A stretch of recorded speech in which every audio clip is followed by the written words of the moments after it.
ഫലമായ ഈശോ അനുഗ്രഹിക്കപ്പെട്ടവനാകുന്നു. ഇപ്പോൾ നമ്മുടെ മരണസമയത്തും തമ്പുരാനോട് അപേക്ഷിക്കണമേ. ആമേൻ. സമയത്തും തമ്പുരാനോട് അപേക്ഷിക്കണമേ. ആമേൻ. നന്മ നിറഞ്ഞ മറിയമേ യേശുവേ, കർത്താവ് അങ്ങയുടെ കൂടെ സ്ത്രീകളിൽ അങ്ങ് അനുഗ്രഹിക്കപ്പെട്ടവളാകുന്നു. അങ്ങയുടെ ഫലമായ ഈശോ അനുഗ്രഹിക്കപ്പെട്ടവനാകുന്നു. പരിശുദ്ധമറിയമേ തമ്പുരാന്റെ പാപികളായ ഞങ്ങൾക്ക് വേണ്ടി ഇപ്പോൾ ഞങ്ങളുടെ മരണസമയത്തും തമ്പുരാനോട് അപേക്ഷിക്കണമേ. ആമേൻ. പിതാവിനും പുത്രനും പരിശുദ്ധാത്മാവിനും സ്തുതി, ആദിയിലെ പോലെ എപ്പോഴെപ്പോഴും ആമേൻ. ഓ എൻ്റെ ഈശോയെ, ഞങ്ങളുടെ പാപങ്ങൾ പൊറുക്കണമേ, നരകാഗ്നിയെ രക്ഷിക്കണമേ. എല്ലാ ആത്മാക്കളെയും വിശിഷ്യ അങ്ങേ സഹായം കൂടുതൽ ആവശ്യമുള്ള ആത്മാക്കളെ സ്വർഗ്ഗത്തിലേക്ക് അനയിക്കണമേ. രണ്ടാം ദിവരഹസ്യം. നമ്മുടെ കർത്താവ് ഈശോ മിശിഹ പീലാത്തോസിന്റെ അരമനയിൽ ചമ്മട്ടി കൊണ്ട് അടിക്കപ്പെട്ടു എന്നതിന്മേൽ നമുക്ക് ധ്യാനിക്കാം.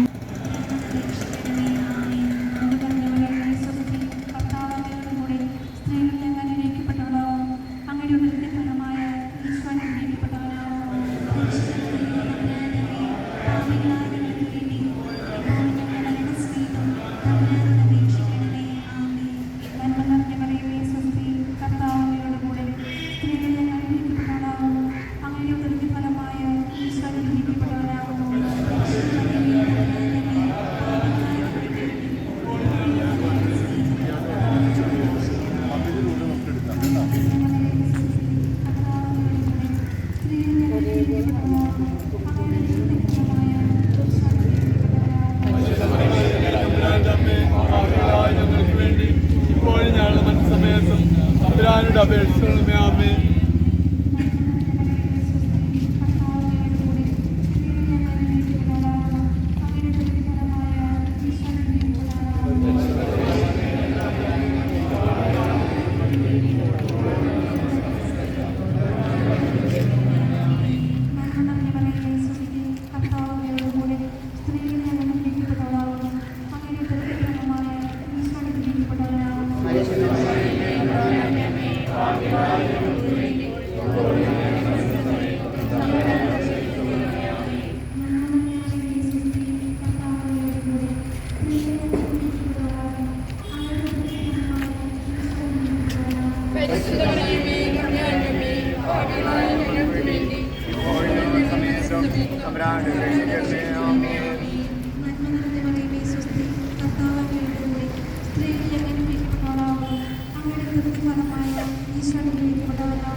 ഞങ്ങളുടെ പാപങ്ങൾ പൊറുക്കണമേ, നരകാഗ്നിയെ രക്ഷിക്കണമേ. എല്ലാ ആത്മാക്കളെയും വിശിഷ്യ അങ്ങേ സഹായം കൂടുതൽ ആവശ്യമുള്ള ആത്മാക്കളെ. മൂന്നാം ദിവരഹസ്യം. നമ്മുടെ കർത്താവ് ഈശോ മിശിഹായെ പടയാളികൾ മുൾമുടി ധരിപ്പിച്ചു എന്നതിന്മേൽ നമുക്ക് ധ്യാനിക്കാം. പരിശുദ്ധ അമ്മേ മാതാവേ, ഈ പ്രകൃതിക്ഷോഭത്തിൽ ഉറ്റവരെ നഷ്ടപ്പെട്ടു പോയ എല്ലാ സഹോദരങ്ങളെയും അങ്ങേക്ക് ഞങ്ങൾ സമർപ്പിക്കുന്നു. മാതാപിതാക്കളെ നഷ്ടപ്പെട്ട അനാഥ ബാല്യങ്ങൾക്കും മക്കളെ നഷ്ടപ്പെട്ട മാതാപിതാക്കൾക്കും അമ്മയായും മകളായും കൂടപ്പിറപ്പായും ആശ്വാസം നൽകണമേ. മുന്നിലേക്കുള്ള വഴിയിൽ ഇരുട്ട് മാത്രം നിറഞ്ഞു നിൽക്കുന്ന ജീവിതങ്ങളിൽ പ്രകാശത്തിൻ്റെ പാതയൊരുക്കുവാൻ അങ്ങേ തിരുക്കുമാരനോട് മാധ്യസ്ഥം വഹിക്കണമേ. സ്വർഗസ്ഥനായ ഞങ്ങളുടെ പിതാവേ, അങ്ങയുടെ തിരുമനസ്സ് സ്വർഗത്തിലെ പോലെ ഭൂമിയിലുമാകണമേ.